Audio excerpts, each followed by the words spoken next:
Soc Vaipolet el Geganter i us dono la benvinguda al pregó dels 6 anys del blog Tradicions de Mataró. Des de fa 6 anys que aquest blog es dedica a ensenyar les diferents tradicions de la capital del Maresme. Darrere d'aquest gran blog s'amaga una llarga història que va començar com un grup molt petit però que al llarg d'aquests 6 anys ha anat creixent fins a tenir un gran bloc de cultura popular i tradicional catalana. El blog va començar per un director, el Julio.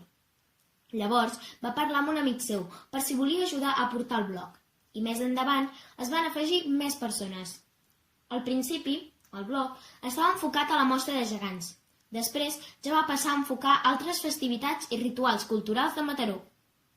És un blog que ja porta anys actiu i que li agrada penjar coses, com per exemple notícies, fotos, vídeos, diferents tradicions o temes relacionats amb la cultura mataronina. El 2019 van fer diverses entrevistes a persones de Mataró, com autors de cartells de les Santes o Carnestoltes. Durant la seva trajectòria han anat a molts actes que es celebren a Mataró, i és això el que podem veure a aquest blog. Com es viuen les Santes des de dins, gaudir del Carnestoltes de Mataró, també de molts actes més, menys coneguts, com Sant Jordi, la Festa Solidària, els 20 anys d'en Terenci, etc. S'han fet tantes coses com un cartell per una trobada de gegants de Sant Vicenç de Montalt. També actes molt divertits, com el Tradicionarius, i també la Vella Quaresma de la geganta Carme de les 5 Sénies.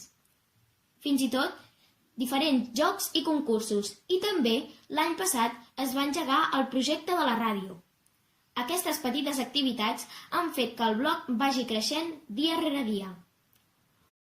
Un cop hem repassat la llarga història d'aquest increïble blog, repassarem la programació dels actes que es duran a terme els propers dies.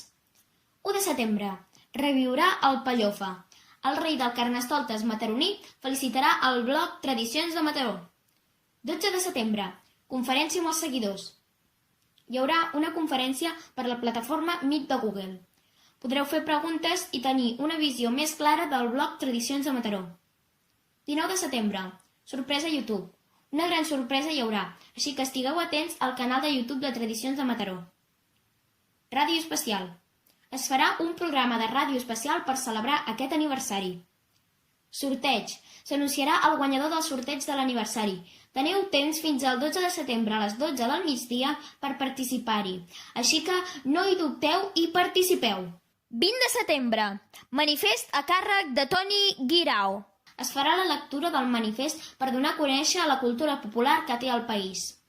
21 de setembre. Obsequis. Es farà un petit obsequi als seguidors tant d'Instagram com del blog de Tradicions de Mataró. 22 de setembre. Entrega de premis. S'entregaran els premis als guanyadors de concursos, jocs i sortejos. I fins aquí la programació d'aquest aniversari de Tradicions de Mataró.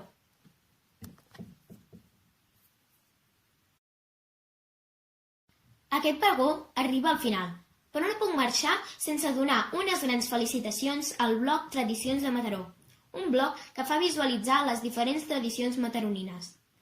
Que aquest aniversari no sigui l'últim, que n'hi hagi molts més, perquè aquest meravellós blog continuï defensant i ensenyant la cultura i les tradicions catalanes. Moltes gràcies.